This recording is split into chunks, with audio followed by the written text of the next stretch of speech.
You are always there for everyone. But when you needed someone, where did they go? This is a story about a man who gave everything to everyone and lost himself completely. Until one quiet moment changed everything. His name was Daniel. He was 29 years old. He lived in a small, peaceful town called Maplewood. Daniel was the kind of person people called first, always. He was warm, reliable, and deeply generous. But he had one flaw. He could not say no, not even when he was exhausted, not even when he had nothing left to give. Daniel worked at a small printing shop during the day. At night, neighbors knocked on his door for favors. Marcus needed help moving furniture. Sarah needed someone to watch her children. Old Mr. Collins needed his garden cleaned. Daniel never refused. He told himself, "This is who I am. A good person helps." But his own apartment had a broken heater for 3 months. He never found time to fix it.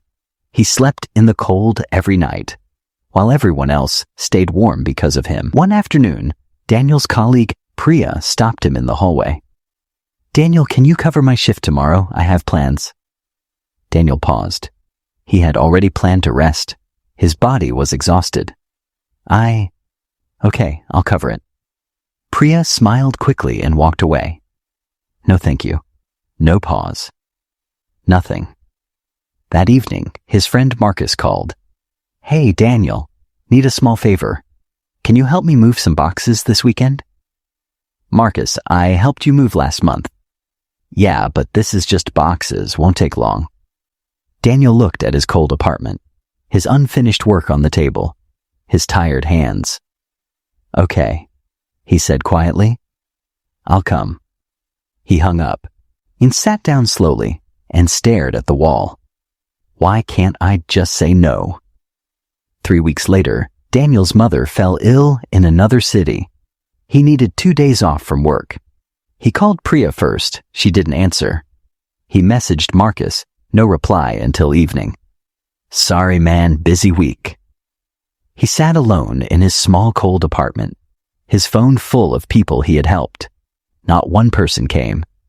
He put the phone face down on the table, and for the first time in years, Daniel cried. Not from sadness, from the weight of finally seeing the truth.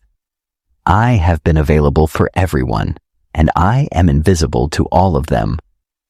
The next morning, Daniel walked to the small park near his building. An older man named Arthur sat on a bench every morning. Daniel had seen him many times, but never spoken.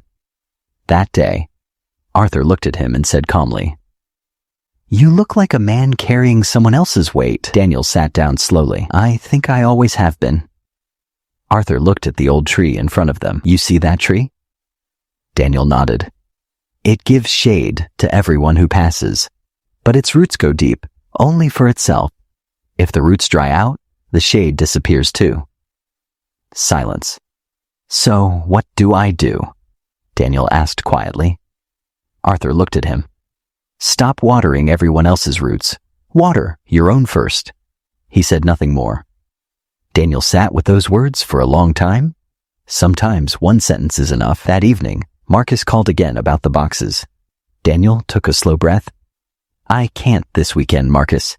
I have something important." Marcus sounded surprised. "Really? What?" "Myself," Daniel said simply, and ended the call. He then called a repair service for his heater. He made himself a warm meal. He slept early that night, fully, peacefully. It was the first real rest he had felt in months. Weeks passed quietly. Daniel began finishing his own work first. He visited his mother. He fixed his apartment. He started reading again.